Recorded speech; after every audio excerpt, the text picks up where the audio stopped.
안녕하세요. 네. 오늘 제가 제목은 난소암의 수술 전후 항암 치료와 관리라는 이런 제목을 받았고, 이제 난소암에서 항암 치료를 하는 경우가 재발을 해서 하는 경우도 있고, 이렇게 수술 전 또는 후에 하는 경우도 있고 해서 그 내용을 다 담으려면 너무 시간도 부족하고 할 것 같아서 이제 수술 전후에 하는 항암제, 사실 그 항암제가 기본적으로 재발 시에도 사용을 많이 하기 때문에 그 항암제에 대한 그런 부작용이라든지 관리 이런 부분들, 그리고 난소암의 전체적인 치료의 흐름은 어떻게 진행되는지 이런 내용을 좀 담으려고 했습니다. 종양내과는 저희가 주로 하는 일은 약물 치료를 하는 과입니다. 물론 진단도 하고 항암 약물 진료도 하고, 맨 아래 제가 적었지만 신약 임상 연구도 하고 이런 부분을 많이 하고요. 항상 데이터에 근거해서 지금은 이제 치료를 선택하고 환자의 상태에 따라서 항암제를 투약하고 관리하고, 결국은 궁극적으로는 암 환자분들이 더 오래 살고 더 삶의 질을 좋게 유지하기 위한 것이 저희 과의 목표고요. 산부인과, 그러니까 부인 종양을 전문으로 하는 산부인과 교수님들, 수술과 약물 치료 다 같이 진행하시는 교수님들도 있고, 저희 병원에도 그 선생님들과 같이 협력해서 환자분들을 진료를 보고 있습니다. 오늘 말씀드릴 내용을 굉장히 간단하게만 제가 적어봤어요. 난소암에 대해서 좀 설명드려야 되니까 기본적인 내용을 좀 말씀드리고, 또 난소암의 치료와 관련해서 저는 수술을 하는 의사는 아니라서 수술의 기본적인 개념에 대해서 좀 말씀드릴 거고, 그다음에 주로는 항암 치료, 약물 치료에 대한 설명을 드릴 겁니다. 그리고 마지막에 짧게 신약 치료나 임상 연구라는 얘기를 권유를 받거나 전에 듣기도 하셔서 그런 내용들에 대해서도 잠깐 좀 말씀드리려고 합니다. 국립암센터에 이런 알기 쉬운 난소암이라고 하는 작은 소책자 같이 PDF로 만들어진 게 있더라고요. 일부 사진들을 거기서 가져왔고, 이걸 보고 설명드리는 게 좋을 것 같아서 슬라이드에 좀 넣었고요. 난소암은 여성분만 생기죠. 당연히 난소에서 생기는 암이니까요.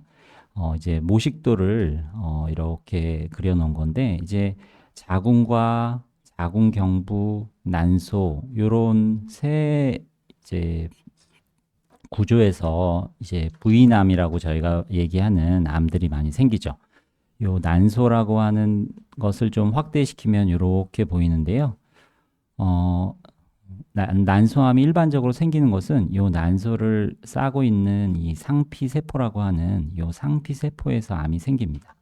뒤에 난소암의 종류에 대해서 좀 설명을 드리겠지만, 어디에서 생기는지를 설명드리는 이유는 이렇게 상피세포에서 암이 생기기 때문에 난소암이 움직일 때 떨어져 나와서 복강 내에 이렇게 번지는 형식으로 암이 가는 특징을 가진 이유이기도 합니다. 그리고 거의 대부분의 난소암은 이렇게 상피세포에서 생기는 상피성 난소암이고요. 이 안에는 생식세포가 있거든요. 그리고 그 안에서도 암이 생길 수 있고, 좀 드물지만 그런 생식세포암도 난소암의 한 종류입니다. 치료가 좀 달라요. 난소암의 종류를, 이 종류는 사실 어디서 생기느냐와 어떻게 생겼느냐에 따른 분류고요. 아까 제가 대부분은 상피세포에서 생긴다고 말씀드렸죠. 그래서 상피성 난소암이 거의 90%. 그리고 그 안에서는 고등급 장액성 난소암, 말이 어렵습니다. 영어로도 잠깐 썼는데 하이 그레이드 시러스 칼시노마라고 하는 이런 모양의 암이 또 이 안에서는 또 굉장히 많습니다. 이런 분류는요, 현미경으로 봤을 때 어떻게 생겼느냐를 가지고 나타나는 거고요. 등급이 높다는 얘기는 암이 썩나게 생겼다는 그런 의미입니다. 좀 더 공격성이 강하고 빨리빨리 분열이 되는 그런 성격을 보였다라는 뜻이고요. 장액성이라는 거나 뭐 자궁 내막양이나 투명세포 이런 것들은 세포가 생긴 모양을 가지고 판단하는 그런 분류입니다. 그 중에서 장액성 난소암이 대부분이다. 하지만 드물게 자궁내막양 난소암 저등급 장액성 난소암, 투명세포 난소암, 점액성 난소암 이런 것들이 분명히 있고요. 요런 암들은 또 약에 대한 반응이 조금씩은 달라서 그런 치료를 받으시는 분들이 다른 암, 우리가 흔히 보는 장액성 난소암과 달리 어떤 분들은 예후가 안 좋은 분도 실제 있고 약에 대한 선택이 어렵기도 하고 다르기도 합니다. 생식세포 난소암은 일부가 있고요. 좀 수술은 비슷하지만 약을 사용하는 게 조금 다르다. 이렇게 이해하시면 될 것 같고요.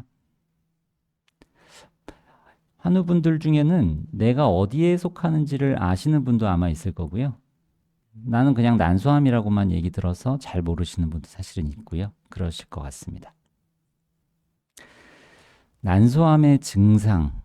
사실 난소암이 가장 어려운 부분은 난소암은 조기 검진에 적절한 수단이 없는 거 하나하고 난소암이 증상이 나타나려면 난소를 벗어나서 다른 데에 암이 움직여야지만 증상이 나타나기 때문에 진행이 돼서 발견돼서 난소암이 어려운 부분은 분명히 맞습니다.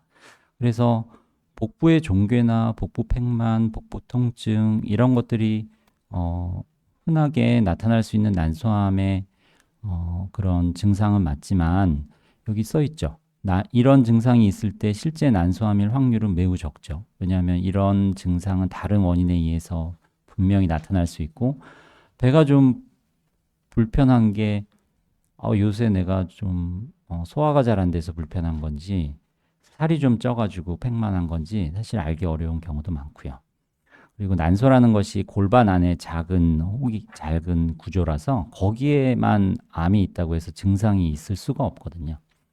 그런 부분이 난소암에서 좀 어려운 부분인데 그게 이제 상피세포를 건너서 복강 안에 암이 번지면 복수도 생길 수 있고 장이 잘 안 움직이거나 하는 증상들이 생길 수 있어서 복부 종괴, 복부 팽만, 복부 통증 그리고 질출혈 그 외에 나타날 수 있는 여러 증상들이 이렇게 적혀 있습니다. 하지만 어느 증상이 있으면 난소암이 있다. 난소암이기 때문에 나는 어느 증상이 생긴다라고 딱 정의할 만한 그런 증상이 있지는 않는 것이 난소암의 어려운 부분이긴 합니다. 난소암을 진단하기 위해서 어떤 검사들을 하는지에 대한 부분인데 사실 이와 같은 검사는 저희가 검진으로 하는 검사는 아니죠. 난소암이 의심이 되거나 난소암이 확인이 됐을 때 난소암의 병기가 어떻게 되어 있는지, 얼마나 번져 있는지, 지금 현재 상태는 어떤지를 알기 위한 검사고요. 대표적인 검사들을 이제 검사별로 장단점은 적혀 있긴 하지만 저희가 이 검사를 선택적으로 하는 건 아니고요. 난소암이 의심되거나 확인되면 당연히 혈액 검사에서 종양표지자, 암 수치라고도 얘기하고 CA125라고 하는 수치를 많이 합니다. 근데 이 수치는 암의 성격에 따라서 좀 다르기도 해요. 아까 제가 점액성 난소암도 있고 또 생식세포 난소암도 있다고 했는데 그런 암들은 CA125라는 수치가 올라가지 않고 다른 수치가 올라갑니다. CA19-9라든지 AFP라는 수치가 올라가기도 하고 그래서 그거는 암의 성격에 따라 좀 다를 수 있고 골반 내진 검사라든지 경질 초음파 검사라든지 부인과 진찰을 통해서 하는 검사를 통해서 난소의 종괴 유무나 혹 이런 것들을 보고 필요한 경우에는 조직 검사를 하기도 합니다. 그리고 CT나 MRI 검사 그리고 여기에는 안 적혀 있지만 PET-CT 검사 이런 검사들이 결국은 암이 어디로 번져 있는지를 알기 위해서 하는 병기 설정 검사의 이제 한 종류입니다. 그럼 이런 검사들을 검진으로 하면은 난소암을 진단할 수 있지 않을까요? 그런 생각을 하실 수도 있는데 저희가 물론 그럴 수는 있을 겁니다. 그러면은 그 검사를 CT나 MRI를 얼마나 자주 사실은 해야 될까요? 그 검진을 위해서 위험성이 높지 않은 환자에서 이런 검사를 반복적으로 시행함으로써 얻는 득이 과연 왜냐하면 CT 같은 경우는 방사선 노출되잖아요. 조영제를 쓰게 되면 조영제의 부작용도 올 수 있잖아요. 이런 부분들을 다 고민을 할 수밖에 없는 것이 실제 현실이고요. 그래서 난소암의 검진을 정기 검진이라고 해서 우리 국가 검진 하시잖아요. 거기에 난소암이 있나요? 난소암이 사실은 없습니다. 왜냐하면 그 국가검진에 나와 있는 내시경 검사라든지 유방 촬영이라든지 이런 우리가 권장되는 검진은 다 그렇게 검진을 했을 때 조기 진단을 할 수 있고 조기 진단을 통해서 환자분들을 더 오래 살 수 있게 한다라고 하는 근거가 확인이 된 검진들이 거기서 이제 권하는 검진들이거든요. 그래서 사실은 지금까지는 조기 검진에 한계가 있는 것이 사실이고 그거를 우리가 극복하기 위해서 지금 많은 노력들을 하고 있습니다. 대표적인 게 혈액 검사를 통해서 혈액 내 종양 유전자 같은 것들, 종양 DNA를 발견하기 위해서 그런 검사법이 이제 개발되고 있고, 미국에서는 지금 미국 식약처에서 허가가 된 그런 혈액 검사법도 있기는 있는데 그런 검사법도 여전히 아직 한계는 좀 있는 상황입니다. 국내에서도 계속 연구가 되고 있고요.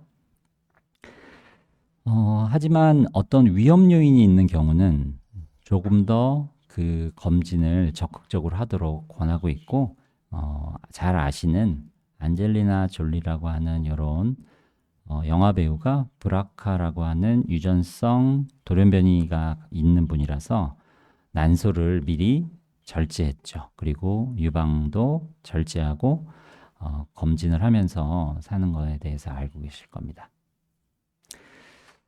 난소암의 생존율이 어떨까라는 부분인데 2018년도 이제 암 등록 통계입니다. 통계라는 것이 수집이 돼서 이제 발표가 되기까지 시간이 좀 걸려서 23년에 나온 자료임에도 불구하고 조금 전의 자료이긴 하죠. 근데 보면은 난소암의 경우 생존율이 지금 5년 생존율, 암종별 상대 5년 생존율이 65.2% 정도 됩니다.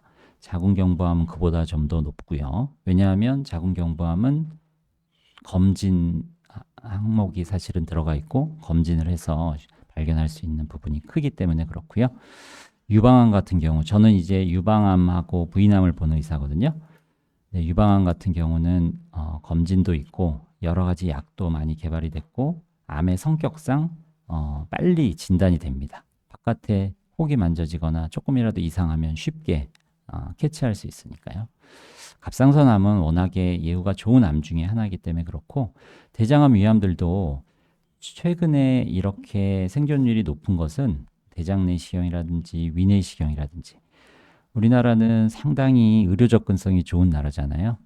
그래서 그런 검진을 하는 데 있어서 어려움이 없어서 이렇게 생존율이 좋은 것입니다. 하지만 이런 암들도 진행성으로 진단되고 사기로 진단되고 전이암으로 진단되면 예후가 나쁜 것은 맞고요.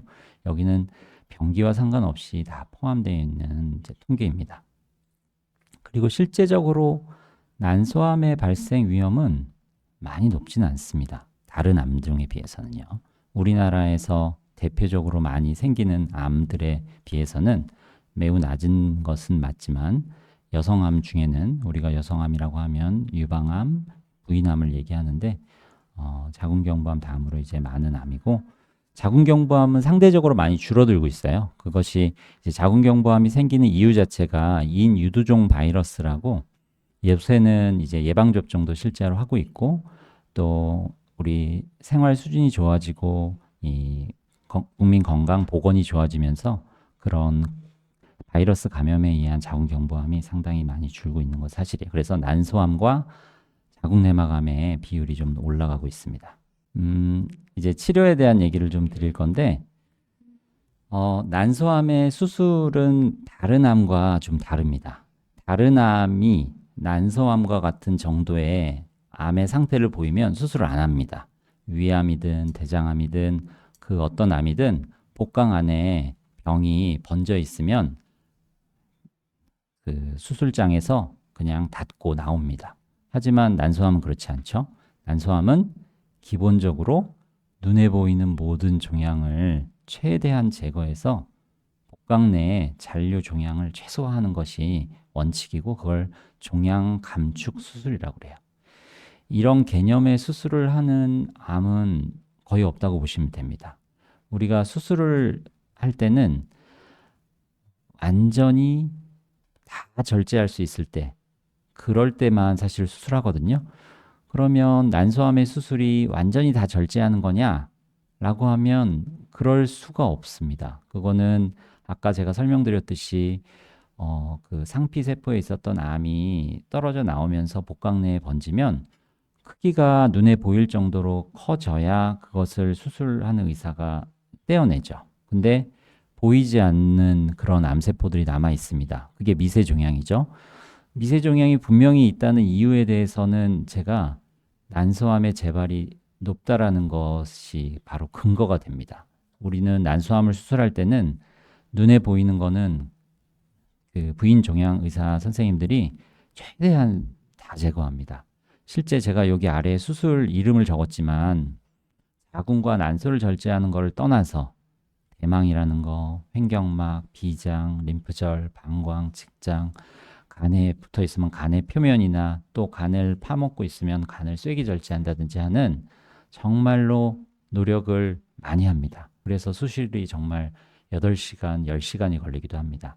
그런데 그렇게 열심히 수술을 하는 이유는 잔류종양이 얼마나 남았는지에 따라서 예후가 많이 다르기 때문에 그래요. 이런 걸 생존곡선이라고 그러는데 생존곡선은 위에 있을수록 좋은 거거든요. 그래서 잔류종양이 1cm 이상이 남았을 때는 상당히 빨리 재발해서 돌아가시는 걸로 알려져 있지만 눈에 보이는 암이 없을 정도까지 수술이 잘 되면 그만큼 더 생존율이 올라갑니다. 그래서 종양 감축 수술을 잘 진행하는 것은 매우 중요하거든요. 그리고 남아있는 미세의 암들은 항암 치료가 담당하는 겁니다. 그래서 어떤 분들은 수술을 먼저 하기도 하고 어떤 분들은 항암을 먼저 하기도 하거든요. 그게 바로 진단적 복강경. 이때는 복강경을 많이 써요. 제가 이제 복강경 수술과 개복 수술에 대해서 앞에는 제가 복강경이라는 말을 아예 쓰지 않았죠. 복강경 수술이라는 게 뭔지 아실 거예요. 구멍을 뚫어서 안쪽을 들여다보는 수술입니다. 그걸로 난소암 수술은 할 수가 없습니다. 왜냐하면 우리는 가능한 시야를 잘 확보하고 최대한 잘 수술할 수 있는 그런 것이 지금 난소암 수술은 가장 중요하기 때문에 진단적 복강경을 통해서 이 정도면 먼저 수술을 해도 충분히 적절하게 종양 감축 수술을 할 수 있을 거다라고 판단이 되면 다시 개복으로 전환을 해서 난소암 수술을 진행하는 거고요. 그 판단은 부인 종양 의사만이 할 수 있습니다. 제가 여기서 이제 부인 종양 의사라고 얘기를 드리는 이유는 산부인과에는 산과와 부인과가 있고 또 부인과에서는 암을 주로 보는 선생님도 있고 그렇지 않은 선생님들도 사실 있습니다. 그래서 난소에 물혹이 있어서 난소 물혹을 뗐는데 우연히 암이 발견되는 경우가 있습니다. 근데 그분은 부인 종양 의사가 아니기 때문에 만약에 그런 발견이 되면은 그때 그 선생님이 다시 수술하지 않고 부인 종양 의사한테 보냅니다. 그래서 이분의 수술을 다시 재평가하고 수술을 진행하게 되는 거죠. 그래서 경험이 있는 부인 종양 의사가 수술을 먼저 할지 항암을 먼저 할지에 대한 판단을 하는 거고요. 종양이 많이 번져 있어서 지금 상황에서 종양 감축 수술이 충분히 이루어지기 어렵다. 또는 환자분의 나이가 많거나 그리고 환자의 상태가 병이 많이 진행된 걸로 인해서 체력이 많이 떨어져 있고 콩팥 기능이 떨어져 있고 이런 경우도 있거든요. 그런 경우는 컨디션상 긴 수술을 견딜 수 없기 때문에 항암을 먼저 해서 오히려 컨디션이 더 올라가고 암이 조절되고 나서 수술을 하게 됩니다.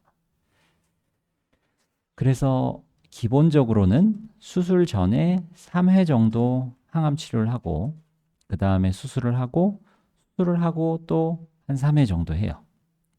왜 3회고 또 수술 후에는 왜 6회냐? 저는 6회 안 했는데요. 저는 8회 했는데요. 저는 9회 했는데요. 저는 4회 했는데요. 이렇게 말씀하시는 분들도 계세요. 근데 저 횟수라고 하는 건 이제 항암 치료의 효과를 얼마나 극대화시킬 수 있을지를 보고 결정하는 거 하나와 이제 임상 연구를 통해서 3회를 하는 게 적당할지 6회를 하는 게 적당할지 9회를 하는 게 적당할지에 대한 이런 연구들을 해서 환자에게 가장 도움이 되는 그런 횟수를 정하는 건데요. 난소암의 경우 항암 치료를 너무 많이 하고 수술을 하게 되면 수술할 때 수술하시는 선생님들이 어렵다 그러세요. 실제 종양을 떼내는 부분에 있어서 어려운 부분이 있어서 3회 정도 항암 치료 후에 수술했을 때가 가장 적절하다고 알려져 있기 때문에 3회 항암을 하고 수술을 하고요. 기본적으로 우리가 항암 치료의 효과가 최대한 나타나는 횟수가 몇 번이냐라고 했을 때 4회에서 6회라고 알려져 있는데 그거는 암종마다 다를 수도 있고 환자마다 좀 다를 수는 있습니다. 치료에 대한 반응에 따라 좀 다를 수도 있고 암의 성격에 따라 다를 수도 있지만 기본적인 내용을 그래서 말씀드린 거지 이게 절대적인 수치는 아니다라고 이해하시면 될 것 같고요. 항암제 파클리탁셀, 카보플라틴 요거는 이제 그 약의 성분명이고요. 파클리탁셀이라는 약을 만드는 제약 회사가 지금은 여러 회사가 있기 때문에 탁솔이라는 이름의 약도 있고요. 제넥솔이라는 이름도 있고 파덱솔이라는 이름도 있어요. 나는 왜 파덱솔이고 나는 왜 탁솔이냐? 이거는 그렇게 크게 중요하지는 않습니다. 예, 지금은 이미 그런 특허권이 끝나서 여러 회사에서 만드는 것뿐이고요. 그래서 저는 여기다가는 이제 성분명을 적긴 했는데 이제 탁솔 카보 이렇게 말을 많이 해요. 그래서 파클리탁셀 카보플라틴의 두 가지의 병합요법이 가장 많이 사용하는 약제입니다. 이거는 꼭 난소암에만 해당되는 건 아닌데 제가 일부러 여기에는 난소암에 사용되는 항암제 종류들만 쓰긴 했습니다. 이제 1세대, 2세대, 3세대라는 말 또한 이제 딱 정의된 거는 아니에요. 그리고 3세대가 나오기 전에는 제가 어떻게 강의한 적 있냐면 1세대 항암제 세포 독성, 2세대 항암제 표적 치료제, 3세대 항암제 면역 항암제 이렇게 강의했었다가 지금 이제 항체 약물 접합체라고 하는 다른 조금은 더 이제 개발이 좀 더 그 기술이 더 좋은 기술이 적용된 약이 나오고 나서는 제가 3세대를 이렇게 적기는 했습니다. 그래서 세포독성 항암제, 뭐 울렁증, 구토, 머리 빠지는 이런 항암제, 세포독성 항암제 이렇게 보통 얘기하죠. 그래서 파클리탁셀, 도세탁셀, 이게 탁산 계열이고요. 카보플라틴, 시스플라틴, 이게 백금 계열이고 이제 캐릭스라는 약도 있고 토포테칸도 있고 사실 1세대 항암제 중에 난소암에서 쓰이는 항암제는 더 있긴 합니다. 대표적인 걸 적었고 2세대 항암제, 표적치료제나 면역항암제 중에 저희가 난소암에 많이 사용되는 약들을 제가 적었고 베바시주맙이라고 하는 약은 아바스틴이라는 이름의 그 표적치료제, 혈관 생성 억제제고요. 린파자 제줄라라고 하는 약은 파프 억제제라고 하는 그런 표적 치료제고 먹는 약이고 키트루다 옵디보라고 하는 건 면역 항암제 계열입니다. 그리고 아직은 우리나라의 난소암에 허가되어 있지 않고 이제 에너투라는 약은 유방암에서 사용되기 때문에 시판이 되어 있지만 엘라히어라는 약은 아직 들어와 있지는 않은 약이긴 합니다.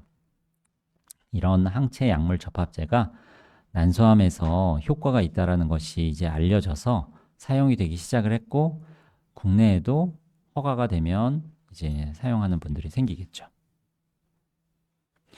항암제는 먹는 약도 정맥 주사로 맞는 것도 그리고 특이하게 복강내 투여 이거는 난소암이라든지 복막암에만 적용되는 방식의 투여입니다. 복강 안에는요 혈관이 물론 분포되어 있지만 복강에 짜잘하게 번져 있는 암종증 그런 암들의 항암제가 잘 가기 위해서 주사로 줬을 때 한계가 있다라는 부분을 어느 정도는 알고 있습니다. 물론 주사로도 정말 잘 반응을 해서 이제 복강 내에 있었던 암들이 싹 안 보이는 경우도 있기는 하지만 실질적으로 암세포가 혈관을 돌아서 복강 내로 가는 게 아니고 떨어져 나와서 복강에 달라붙었기 때문에 복강에다가 직접 항암제를 투여하면 그 약이 더 그 암에 잘 갈 수 있을 거라는 생각을 당연히 했었고 그렇게 해서 복강 내 항암 투여가 정맥 내 항암 투여와 비교 임상 연구를 해서 효과가 충분히 인정돼서 지금 권장되는 치료 중에 하나입니다. 그런데 복강 내 항암 치료를 많이 하시지는 않았을 거예요. 여기서 복강내 항암 치료를 하신 분도 있겠지만 그렇지 않은 분이 훨씬 많은데 복강내 항암 치료를 하는 과정이 그렇게 용이하진 않기 때문에 그래요. 이 정맥 주사는 그냥 단순히 말초혈관이든 중심정맥, 포트 같은 걸 이용하든 쉽게 외래에서 할 수 있지만 복강내에는 관을 일단 넣어야 되잖아요. 그리고 그쪽으로 투여를 하고 글로 생기는 합병증이 없는지를 잘 확인해야 되는 더 많은 시간이 걸리는 역할이라서 복강내로는 주로는 하이팩이라고 하는 복강내 온열 항암 치료 요법이 지금은 조금 더 많이 사용되고 있죠. 이 얘기 들어보신 적 있을 텐데 이렇게 항암제를 따뜻하게 데펴주는 기계를 통해서 배 안에 넣고 여기 치료를 바로 하는 거예요. 그게 바로 종양 감축 수술을 시행하고 나서 고온이라는 게 한 42도 정도라고 합니다. 온도를 올려준 항암제를 뱃속에 넣어서 암세포를 직접 죽이는 치료법인데 가끔 오해하시는 분들이 암이 많이 진행이 돼서 또 여러 차례 치료를 하고 복강내 병이 나빠지고 이런 상황에서 하이팩을 해달라고 오시는 분들이 사실은 있습니다. 항암제가 주사로는 잘 안 들으니 복강내 온열 항암 치료로 암을 없애는 거를 원하셔서 오시는데 사실 이거는 복강내에 국한된 암을 우선적으로 성공적으로 종양 감축 수술을 하고 난 이후에 눈에 잘 보이지 않는 미세암을 이제 치료하는 목적이지 눈에 많이 보이는 이런 상황에서 복강내 온열 항암 치료가 항암 치료만큼 효과가 있다라고 알려져 있는 증거는 사실 없습니다. 그래서 그런 부분이 조금 오해가 있으신 분들이 있어서 말씀을 좀 드리는 거고요. 제가 수술 전, 수술 후 항암 치료에 대해서 잠깐 설명드렸는데 항암 유지요법이라는 게 있어요. 그거는 수술을 받고 보조 항암 치료라는 건 수술 후 항암 치료를 보조 항암이라고 합니다. 보조 항암 치료를 다 마친 후에 재발을 줄이기 위한 목적으로 표적 치료제를 일정 기간 지속 투여하는 것을 유지요법이라고 얘기합니다. 지금은 국내에서는 베바시즈맙, 아바스틴이라고 이름도 있고 온베브지라는 이름도 있는데 이 베바시즈맙을 유지하는 요법을 사용을 하거나 제가 여기서 이제 횟수를 다양하게 적은 이유는 우리가 어떤 약이 허가돼서 몇 번을 사용할지에 대한 결정은 그 전에 이 약이 효과가 있는지를 확인하기 위한 임상 연구에 근거해서 약을 허가가 됩니다. 그래서 어떤 연구는 어떤 연구기관이나 어떤 연구단체에서는 12회 추가로 하는 베바시즈맙 유지요법을 한 연구가 있었고 어떤 거는 22회까지 주는 연구가 있었어요. 그러니까 연구가 다양하게 있었는데 그 연구들이 다 공히 베바시즈맙 유지요법이 효과를 봤기 때문에 국내에서는 그 요법별로 허가가 되어 있는 거라고 생각하시면 됩니다. 그리고 파프 억제제는 지금은 브라카 변이가 있건 없건 사용은 할 수 있습니다. 하지만 보험 적용이 되는 거는 브라카 변이가 있는 분만 보험이 됩니다. 그 이유가 브라카 변이가 없어도 도움이 되는 분들이 분명히 있긴 한데 브라카 변이가 있는 분들에서의 치료 효과가 월등히 높습니다. 그래서 국내에서 아직까지는 브라카 변이가 있는 분에게는 보험 적용을 해서 유지요법을 쓸 수 있고 변이가 없는 분들은 사용은 할 수 있되 자기부담금을 내야 되죠. 그래서 이럴 때 저희가 약제 지원비라든지 이런 것들을 지금 혈액암협회에서 잘 도와주고 계셔가지고 환자분들이 치료를 받을 수 있도록 하고 있고요. 이 아래 제가 림파자는 2년, 제줄라는 계속 지속 이렇게 적었는데 이것 또한 림파자라는 약을 썼던 임상 연구는 2년간 복용하고 유지요법을 중단했기 때문에 그렇고요. 제줄라는 그 이후까지 약을 더 복용을 했기 때문에 그렇습니다. 그리고 제가 요거 이제 이탈릭체로 이렇게 적은 이유는 베바시즈맙 림파자의 병합요법도 유지요법으로 사용할 수 있도록 허가는 되었는데 둘 다 보험이 안 됩니다. 이것도 비싸고 이것도 비싼데 이거 둘을 다 사용하기에는 사실 실질적으로 쉽지가 않아서 저희가 잘 쓰지는 못하고 있지만 나중에 이런 것들이 빨리 보험이 되어서 충분히 이제 치료를 받을 수 있으면 좋겠다는 생각을 합니다. 이게 지금 이제 쭉 말씀드렸던 전체적인 이제 난소암의 치료 흐름이고요. 진행성 난소암. 제가 이제 진행성 난소암이라고 말씀드린 거는 사실 난소암 환자분들이 3기, 4기로 진단받는 분들이 거의 대부분입니다. 그래서 그런 분들은 진단적 복강경을 통해서 종양 감축술이 적절하게 될 수 있는지 여부를 확인을 하고 확인 후에 어렵다고 판단되면 선행항암 치료를 후에 종양 감축 수술을 하고 보조항암 치료를 이어서 합니다. 그리고 종양 감축 수술이 먼저 가능하다면 보조항암 치료를 하고 환자의 브라카 변이 여부와 이전에 사용한 보조항암 치료요법의 종류에 따라서 유지요법을 선택해서 진행하는 것이 현재의 일반적인 진행성 난소암의 1차 치료입니다. 여기서 1차라는 건 이제 진단 후에 받는 첫 번째 치료라는 개념이고요. 아쉽지만 이 난소암, 안타깝다라고 말하는 게 맞겠죠. 난소암은 재발을 많이 합니다. 실제적으로. 그 이유는 대부분이 이런 3기, 4기에 난소암에서 치료를 시작하기 때문이기도 하고 암의 성격상 처음에 치료 반응이 상당히 좋지만 다시 그 내성이 생겨서 올라오는 그런 분들을 피할 수 없기 때문에 그렇습니다. 그래서 50% 이상, 많게는 7, 80%까지도 얘기를 하는데 진행성 난소암은 다시 재발할 수 있는 위험성이 실제 있고 그 위험을 줄이기 위한 목적이 바로 유지요법이옵니다. 지금부터는 항암제에 대해서 말씀드리고 부작용에 대한 얘기를 조금 드릴 거예요.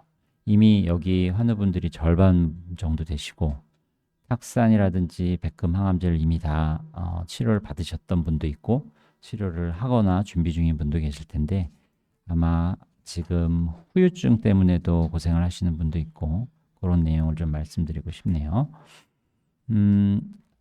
탁산이라는 항암제는 두 가지가 있는데 둘 다 사용 실제 되고 있고요. 백금도 카보플라틴, 시스플라틴 둘 다 사용은 되고 있지만 그 중에 더 많이 사용되는 것이 이 두 가지 약제라고 생각하시면 되고요. 둘 다 3주 간격으로 투여를 하고 물론 여기 내주요법도 있긴 있습니다. 근데 3주요법을 조금 더 많이 사용하고 있고요. 그 다음에 주사 시간이 파클리탁셀 한 3시간 또 카보플라틴 한두 시간에서 상당히 길죠. 파클리탁셀의 주요 부작용 사실 5줄을 적었지만 이거보다 훨씬 많죠. 실제 그 항암제의 부작용들은 우리 온 전신에 다 올 수가 있어요. 근데 이제 탈모는 모든 항암제에 공통된 거 아니냐라고 하실 수도 있는데 그렇지는 않습니다. 시스플라틴 같은 경우는 탈모는 사실 별로 없습니다. 근데 시스플라틴만 단독으로 쓰는 경우가 거의 없죠. 그렇기 때문에 파클리탁셀과 같이 쓰거나 하면은 탈모가 생길 수밖에 없고 탁사는 대표적으로 전체 탈모가 다 오는 항암제이기 때문에 항암 후 거의 2주 지나면 머리가 많이 빠지기 시작하죠.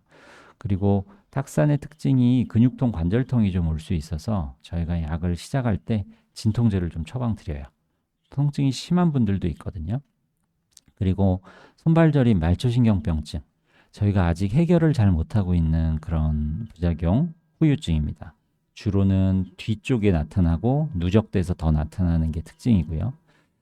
파클리탁셀은 그 약의 특성상 주입 시 과민 반응, 약을 맞고 있을 때 열이 나거나 호흡이 불편해지거나 하는 이런 과민 반응이 나타날 수 있고 그 과민 반응을 줄이기 위한 목적으로 전처치로서 스테로이드 주사나 항히스타민 주사를 쓰고 있고요.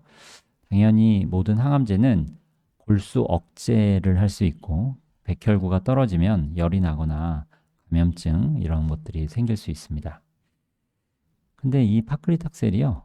주목나무 추출물에서 개발이 된 약이에요. 이미 허가된 지 상당히 오래됐죠.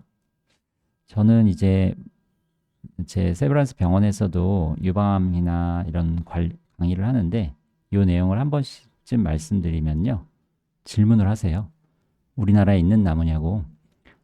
그래서 뭐 하시게요? 물어보면 그걸 좀 어떻게 다려서 좀 해볼까 하시는 것 같은데 이거 다려서 먹으면 효과가 있을까요? 있을 수가 없습니다. 그렇죠? 어떤 신약을 개발하는 과정, 약을 약제화하는 과정이 그냥 단순히 달인물을 먹는 게 아니거든요. 그렇죠? 그래서 어, 그런 제가 여기에는 이제 내용을 많이 포함하지 않았지만 그런 관심이 사실은 일반 이런 항암 교육보다 훨씬 많으세요. 질문이 훨씬 많아요. 이거 먹어도 돼요? 저거 먹어도 돼요? 그렇지만 어쨌든 오늘은 여기에 초점을 맞춰야 되기 때문에 여기까지 하고 넘어가면 카보플라틴은 오심구토가 파클리탁셀보다 좀 더 많이 나타날 수 있습니다. 그래서 저희가 전처치로 항구토제를 반드시 쓰는데 주사약도 있고 경구약도 있고 붙이는 약도 있죠. 그래서 카보플라틴의 용량을 높게 쓸 때는 고위험군입니다. 오심구토에. 그래서 요새는 이렇게 복합제로 하나짜리 아킨지오라는 약도 있고 이렇게 해서 하나 먹고 항암하고 또 집에 가서 스테로이드 약도 먹고 이렇게 하고 있고요. 이 백혈구도 떨어질 수 있지만 카보플라틴은 또 혈소판이 또 잘 떨어지는 그런 특징이 있고요. 빈혈도 생길 수 있고 이 약 또한 백금도 손발저림이 생길 수 있어요. 그러니 손발저림과 손발저림의 만남이니 얼마나 힘드시겠어요. 어, 근데 왜 이 두 가지 약을 저희가 같이 쓸까요? 저희가 병합요법을 의사들이 연구를 하거나 결정할 때 사실은 중복된 독성이 있는 걸 가능한 피하도록 하는 게 원칙이긴 하거든요. 그런데 사실 이 두 가지 약을 같이 쓰게 되는 이유는 카보플라틴이라는 백금 항암제의 작용 기전과 파클리탁셀이라고 하는 탁산의 작용 기전이 아주 상이해서 작용 기전이 다른 두 가지 약을 합쳤을 때 그 치료 효과가 아주 우수할 수 있거든요. 잠깐 설명드리면 얘는 백금은요, 우리가 좋아하는 백금 그 백금은 아니고요. 얘의 특징이 유전자 DNA에 끼어 들어가서 DNA가 복사되는 과정에서 DNA가 이제 깨지는 그런 역할을 해요. 그래서 암세포의 DNA를 잘라내버리는 그런 역할을 한다 생각하시면 되고요.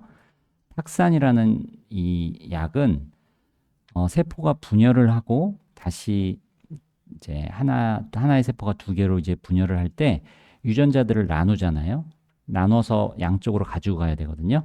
그렇게 나누는 그 과정에 작용하는 그 어, 튜블이라고 하는 소체가 있는데 그 튜블이 잘 생기지 않도록 만드는 그런 약이에요. 그러니까 얘는 세포의 분열하는 과정하고 관련돼 있는 약이고 얘는 그거와 별개의 이제 약이거든요. 그래서 작용하는 시점도 다르고 작용하는 기전이 달라서 이런 두 가지 약제를 같이 썼을 때 치료 효과를 극대화할 수 있기 때문에 손발저림이라는 부분을 어떻게 보면 희생한 거죠. 베바시즈맙과 이 표적 치료제도 잠깐 설명드리면 굉장히 주요 부작용들을 보면 무섭게 느껴지는데 고혈압, 단백뇨, 장폐색, 출혈, 혈전 사실 이런 것들이 올 수 있고 흔한 거는 고혈압이고 단백뇨도 좀 흔한데 걔네들은 위험하진 않거든요. 근데 장폐석, 장천공, 출혈 이런 것들은 위험할 수 있고 대신에 얘는 빈도는 좀 적습니다. 그리고 요법이 이제 3주 요법도 있고 2주 요법도 있고 주입 시간은 또 처음엔 괜찮으면 그 다음에 좀 짧아질 수 있고 한데 이런 부작용들에 대해서 저희가 이 약을 쓰는 분들은 혈압도 재고 소변 검사도 하면서 또 장폐색이나 이런 출혈이 없는지 살펴보면서 그렇게 약을 써야 됩니다. 파폭제제, 림파자, 제줄라는 대표 부작용 두 개를 딱 꼽으면 오심과 빈혈입니다. 위장 부작용과 빈혈이 올 수 있고 많지 않은 분들도 있고요. 근데 이 약을 대체적으로 쓰는 환자들이 브라카 변이가 있는 분들이잖아요. 그런 분들에서 빈혈이나 이런 부분들이 조금 더 나타날 수가 사실은 있어요. 탈모는 지금 전체 탈모가 오는 약인 탁산이라는 약을 쓸 수밖에 없어서 전체 탈모가 다 되시죠. 그리고 한두 달 지나면 다시 나기 시작하는데 그 정도가 좀 다릅니다. 환자들마다. 특히 탁산이 그런데요. 일부의 환자분들은 충분히 안 나는 분들이 실제 있고요. 저희가 기다려보는 기간을 1년에서 최대 2년 정도까지는 기다려봐요. 그때까지는 조금씩 더 날 수 있다고 말씀드리고 피부과에도 연결하고 그래서 연고도 바르고 자극을 최소화하고 뭐 이렇게 하긴 하는데 2년 이상 됐는데도 이제 충분히 머리가 잘 안 나면 계속 잘 안 날 확률이 상당히 좀 있어요. 네, 그런 분들이 대다수는 분명히 아닌데 10에서 15%는 그런 분들이 실제 있을 수 있고 다시 나는 머리카락에 좀 가늘어지고 곱슬어지고 이런 경우들도 분명히 많이 있고요. 그래서 어쨌든 저희가 최대한 어떤 자극을 좀 피하는 게 좋아서 항암 종료되고 나서 한 6개월까지는 자극이 되는 것들을 피하도록 이제 권장하고요. 또 두피에 대해서도 잘 관리를 하고 하는 부분들을 말씀드리고요. 요거 질문하시는 분들이 있는데 쿨링 캡이라는 거 사용하는 거 쿨링 캡의 이제 기전은 그거죠. 항암제가 혈관을 타고 움직이잖아요. 그런데 찬 거를 머리스에 쓰고 있으면 두피의 혈관이 축소하거든요. 차가우니까. 그럼 항암제가 덜 가요. 그래서 두피의 작용을 줄이는 목적이 쿨링 캡이고 실제로 미국 식약처에서 허가되어서 사용도 되고 있고 일부 기관에서는 사용하는 것도 있는데 좀 제한적이긴 이유는 뭐 두통을 유발하기도 하고요. 그게 100% 탈모를 방지하는 건 아니고 탈모를 좀 덜 일어나게 하고 좀 더 머리가 빨리 날 수 있도록 도와주는 것도 있고요. 근데 아직 기관에 따라서 이런 것들이 아예 도입이 안 된 데도 상당히 많고 저희 기관도 사용하지는 않고 그래서 조금 제한적이기도 하고 이거는 좀 우려가 많지는 않은데 두피에 전이가 되는 경우가 있다라고 알려져 있습니다. 이런 걸 사용했을 때 항암제가 글로 안 가는 부분 때문에 그거는 굉장히 진행성일 때의 얘기이긴 합니다. 그 다음에 백혈구 감소, 감염 이거는 굉장히 이제 중요한 내용이죠. 저희가 항암제 맞고 1주, 짧은 건 1주, 좀 이제 긴 건 2주 지나면은 백혈구가 많이 떨어져요. 이거는 반드시 떨어집니다. 안 떨어지는 분은 없다고 생각하시면 돼요. 나는 안 떨어졌는데요 라고 하는 거는 검사를 그냥 안 해서 그런 거예요. 2주째 체열을 하면 다 떨어져 있습니다. 근데 이제 요양병원에서는 2주째 검사해서 큰일 났어요. 빨리 가던 병원 가서 주사 맞으세요 하시기도 하는데 건강하고 만약에 열이 없고 괜찮은 분들은 사실 꼭 백혈구 올리는 주사를 맞거나 할 필요는 없습니다. 수치가 원래 떨어졌다가 올라가는 거기 때문에 다만 열이 나면 저희가 치료를 받아야죠. 항생제 치료를 받아야 되죠. 그래서 저희가 당연히 감염을 줄이기 위해서 청결을 유지하고 가글을 하고 위험 요인을 줄이고 날 음식을 피하고 하는 건 이제 중요한 부분이고요. 열이 났을 때는 이제 낮에는 외래로 볼 수 있으면 외래로 가시면 되고 밤에는 응급실로 오시도록 얘기를 드리는데 좀 애매하긴 해요. 38도 잠깐 났다가 떨어졌는데 내가 병원 가야 되나? 응급실 가면 고생만 할 텐데 이런 고민 실제 하실 수도 있죠. 그래서 38도 이상 1시간 이상 지속되면 그리고 다른 증상들이 좀 같이 있을 때 그 다른 증상이라는 거는 몸이 너무 힘들 때 예, 다른 증상이 같이 겹쳐 있거나 몸이 너무 힘들거나 기침가래가 굉장히 많거나 두통이 굉장히 심하거나 평상시와 몸이 많이 다를 때는 어쨌든 병원에 와서 항생제를 빨리 쓰는 게 중요해요. 손발저림 얘기 잠깐 드리면 사실 지금 이 손발저림을 해결할 수 있는 약이 없는 게 가장 어려운 부분이에요. 그리고 탁산이라든지 백금계, 나벨빈 이런 약들이 난소암 환자들에서 주로 사용하는 항암제고 병합요법으로 쓰기 때문에 상당히 위험 요인이 되고 또 항암제 횟수가 누적될수록 증상이 심해지는 경향이 있어서 아까 말씀드렸지만 난소암이 재발을 잘 할 수 있는데 재발하면 다시 비슷한 약제를 또 써야 되거든요. 그러면 더 누적이 되는 거죠.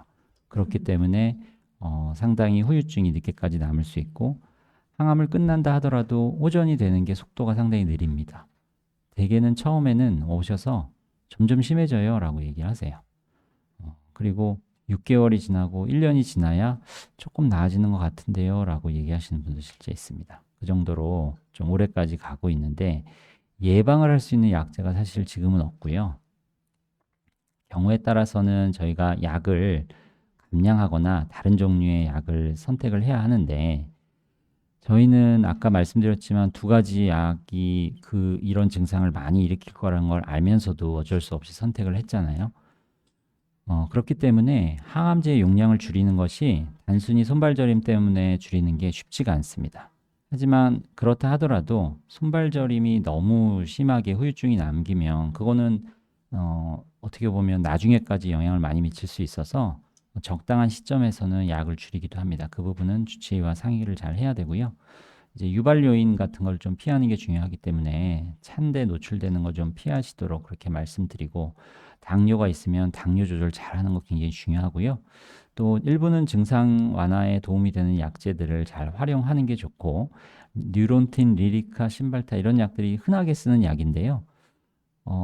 나는 이거 먹고 별로 효과가 없어요라고 하시는 분도 있고, 어떤 분들은 먹었더니 증상이 좀 완화되고 계속 찾는 분도 있고 그렇습니다. 이 증상 자체가 다양한데 자극이 되는 찌릿찌릿한 증상이나 아픈 증상 이런 것들은 약에 좀 도움이 돼요. 그런데 그냥 먹먹하고 감각이 둔한 증상은 사실 약제가 잘 도움이 안 되는 것이 사실입니다. 이제 마지막으로 이 신약치료 임상연구 관련해서는 제가 굉장히 짧게 할 거예요. 에너투라는 약이 최근 난소암, 자궁암, 자궁경부암에서 치료 효과가 굉장히 높게 나타났습니다. 그래서 요 허투, 특히 이제 양성인 분들을 대상으로 하는 건데, 허투가 2점, 3점인 분들에서 난소암에서 국내에서 빨리 허가가 되도록 노력을 지금 해야 되는 그런 약이긴 해요. 그 약이 좋은데 써보고 싶다. 그런데 아직 난소암에서 에너투가 허가되지 않았습니다. 그럼 저희가 실제로 임상 연구 같은 거를 하고 있거든요. 또 이미 진행한 경우도 있고, 그래서 에너트를 사용할 수 없나요? 그랬을 때 이제 임상 연구에 참여할 수 있다라고 했을 때, 임상 연구라는 말을 듣고 반응이 나는 뭔가 나한테 실험하는 건 안 하겠습니다. 라고 하면 제가 이제 할 말이 없는데, 어쨌든 저는 임상 연구를 많이 하고 있고요. 이제 종양내과의 특성상 그렇습니다. 이제 신약 개발 과정이나 임상 연구에 대한 내용을 잠깐 말씀드리면, 어떤 한 가지 약이 허가돼서 사용되기까지, 아까 제가 주목나무 추출물로 파클리탁셀이라는 약이 우리가 널리 사용되고 있잖아요. 근데 그 약이 처음에 이런 신약 개발 과정을 거쳐서 허가되기까지 30년이 걸렸어요. 그 사이에 무수히 많은 연구와 논문들이 돼서 파클리탁셀은 난소암뿐 아니라 유방암이든 폐암이든 위암이든 굉장히 많은 암 중에 사용되고 있어요. 그리고 아까 말씀드린 베바시주맙, 림파자, 제줄라 이런 것들도 다 이런 개발 과정을 통해서 됐고, 에너투라는 약 지금 상당히 작은 연구인데도 효과가 너무 좋아서 더 큰 이제 효과를 기대하면서 연구를 확장하는 단계거든요. 근데 그 연구에 참여를 누가 할까요? 여기 사실은 환우분들이 사실은 하는 겁니다. 임상 연구와 관련해서 어떤 연구는 아주 초기 연구여서 득은 없고 더 이상 치료가 없어서 연구에 참여하는 경우도 실제 있고요. 또 2상이나 3상 연구는 어느 정도 효과가 인정이 되고 알고 있기 때문에 참여하셔서 그 약의 기대치, 약의 효과를 기대하면서 이제 참여하는 연구도 있습니다. 제일 좋은 게 3상 연구긴 해요. 왜냐하면 3상 연구는 허가 직전의 연구예요. 이 약은 성공할 확률이 상당히 높기 때문에 이 약을 투여하는 기회를 5년, 10년 일찍 이제 기회를 보는 거죠. 그리고 임상 연구가 돈이 사실 다는 아닌데, 지금 사실 표적 치료제 약들 중에 보험이 안 되는 부분들은 굉장히 비싸잖아요. 에너투라는 약도 지금 유방암에서 허가돼서 보험이 되면서 약값이 떨어졌지, 그전에는 3주에 한 번 투여하는데 거의 1,000만 원가량 됐거든요. 그 약을 저희 임상연구로 참여하셔서, 그 약이 허가되기 전에 임상연구 참여하셔서 한 4, 5년 약 쓰신 분이 있어요. 그분은 한 5, 6억을 사실은 임상연구에서 그 약으로서 오랫동안 유지하셔서 혜택을 본죠. 모든 임상연구에 참여하는 환우분들이 그런 혜택을 보거나 또 효과를 다 보는 건 아니지만, 사실 그런 임상연구에 참여하신 분들의 그런 수고 덕분에 사실은 약이 허가되고 그 약이 다른 분들에게 쓰여질 수 있도록 진행이 되는 부분이 바로 임상연구라는 것을 이해하시면 되고요. 모든 환자에게 임상연구 참여하세요라고 하지 않아요. 환자분은 이런 임상연구의 대상이 되는데 이 연구의 장점과 단점은 뭐가 있습니다. 설명 듣고 그걸 이해하고 나서 참여를 해보겠습니다라고 했을 때 자발적인 참여를 한다라고 이해하시면 되고, 말씀드린 내용을 조금 요약해서 적은 거니까 이걸로 제 강의는 마치겠습니다. 감사합니다.